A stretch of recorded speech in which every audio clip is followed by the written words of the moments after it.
అందరికీ నమస్కారం. నేను డాక్టర్ శిరీష, శ్రీవారి హాస్పిటల్, ఆత్మకూరు.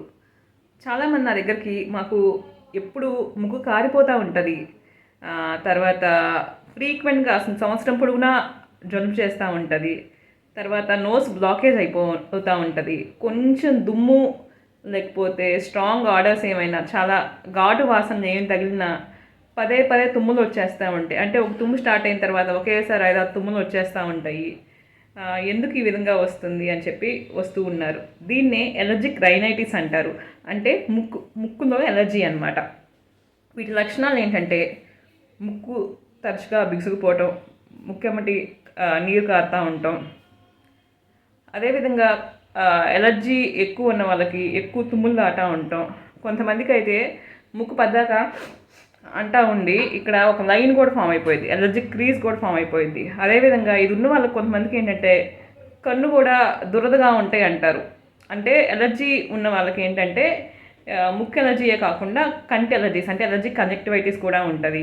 అదేవిధంగా స్కిన్ మీద ఎలర్జీస్ కూడా ఉంటాయి, ఎలర్జిక్ డెర్మటైటిస్ అని.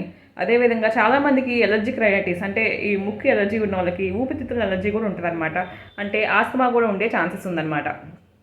సో మనం ఈ ఎలర్జీ ఉన్న వాళ్ళకి మిగతావి అంటే కంటి దురద కానీ, చర్మం మీద ఇన్ఫెక్షన్ కానీ, ఆస్మా కానీ అవి కూడా ఉన్నాయేమో చూసుకోవాలి. అదేవిధంగా ఈ ముక్కు ఎలర్జీకి ఏంటంటే పదే పదే రాకుండా ఉండడానికి కొంతమందికి ఎలర్జిక్ రైనైటిస్ పదే పదే రావటం వల్ల సైనసైటిస్తో కూడా బాగా బాధపడుతూ ఉంటారు. అంటే ఇక్కడ సైనసెస్లో నీరు చేరిపోయి ఉండటము, తరచుగా హెడేక్ రావటము జరుగుతూ ఉంటుంది, తను భారంగా ఉండటము, కొంతమందికి అయితే జ్వరం కూడా వస్తూ ఉంటుంది. ఇంతకుముందు వీడియోలో నేను చెప్పాను సైనసైటిస్ గురించి. సో ఈ ఎలర్జిక్ రైనైటిస్ తరచుగా తుమ్ములు రావటము వీటితో బాధపడుతూ ఉంటే మీ దగ్గర ఉన్న డాక్టర్ని సంప్రదించండి. వీటికి యాంటీహిస్టమినిక్స్ అండ్ స్టెరాయిడ్ స్ప్రేస్ బాగా పనిచేస్తాయి. Thank you.